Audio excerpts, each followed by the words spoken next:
Nous vous parlions dans notre édition d'hier soir des conditions d'accueil et de vie de certains de nos compatriotes venant des régions nord du pays. Ce soir, focus sur la situation des scolaires et enseignants qui ont fui les exactions et qui se trouvent présentement ici à Bamako.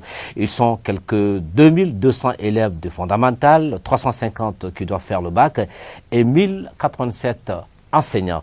Le dossier est signé Alpha Maïga. Nous sommes à Bamako. Il est 6h52 quand le soleil commence à quitter sa tanière. Le Nord pleure. Siècle dans le désert, peuple dans la misère, meurt dans la galère. Siemakola, Nord Mali, Ishkula, Dimakula, Ishboinon, Imabutkula. Je m'appelle Mohamed Ousseini. Tu viens d'où? Je viens de Gao. Pourquoi en pleine année scolaire tu es ici à Bamako?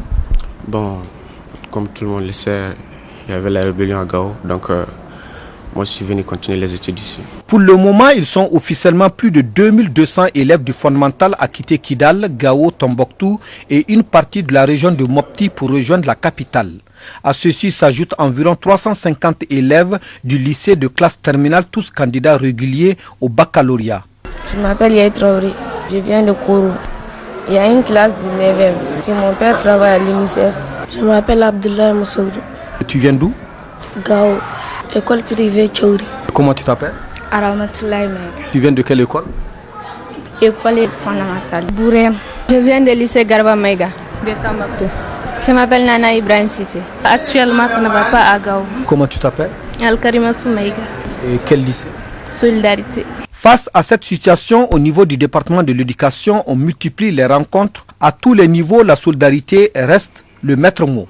Nous avons reçu des élèves de la 10e à la terminale. C'est l'État malien même qui nous a demandé d'accueillir ces élèves et que donc des solutions seront trouvées donc, par rapport à leur étude après. Pour l'inscription, il ne reste que 3 mois. Mais pour l'inscription, tu prends le demi-tarif. Nous prenons en 9e 25 000 francs. Mais autrement dit, le demi-tarif ne peut être que 12 500. Notre devise, c'est éduquer à la vie et à l'amour. Un enfant qui passe par notre école doit apprendre tout cela. L'amour, c'est la tolérance, l'acceptation de la différence et puis le vivre ensemble. En ce moment, l'atmosphère est bon enfant. Partout, les élèves déplacés suite aux événements du Nord se sentent chez eux. Cependant, s'agissant des programmes, le retard au niveau des différentes matières constitue une contrainte. Nous sommes vraiment en retard par rapport au programme. Ils sont un peu en avance envers nous, donc je prends les cahiers de mes amis pour me mettre à jour.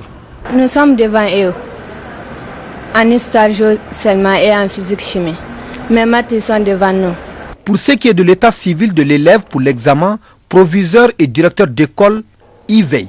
J'ai élaboré une fiche qui donne tous les renseignements nécessaires pour leur inscription au DEF. Le chargé d'orientation leur posera quelques questions et puis ils seront inscrits sur la liste et ils vont composer avec nos enfants. C'est les numéros matricules qui peuvent vous poser des problèmes, mais nous avons des données de base à partir desquelles nous pourrons donc savoir si l'élève est régulier ou pas et s'il doit se présenter au bac ou pas. Sur ce dossier, le collectif des ressortissants du Nord, Coren, n'est pas resté en marge. Le Coren accorde une importance particulière à ce dossier. C'est pourquoi il est en contact avec les autorités scolaires.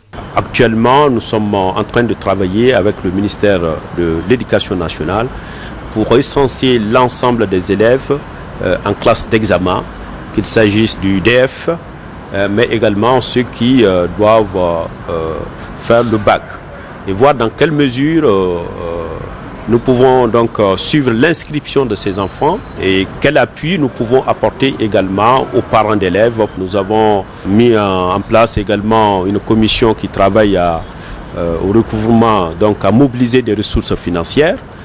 Devant une telle situation, on est en droit de se poser la question suivante. Les examens du diplôme d'études fondamentales DF et du baccalauréat session de 2012 auront-ils lieu? Nous sommes convaincus que l'année, en ce qui concerne le ministère de l'Éducation, de l'alphabétisation et des langues nationales, ne sera pas blanche.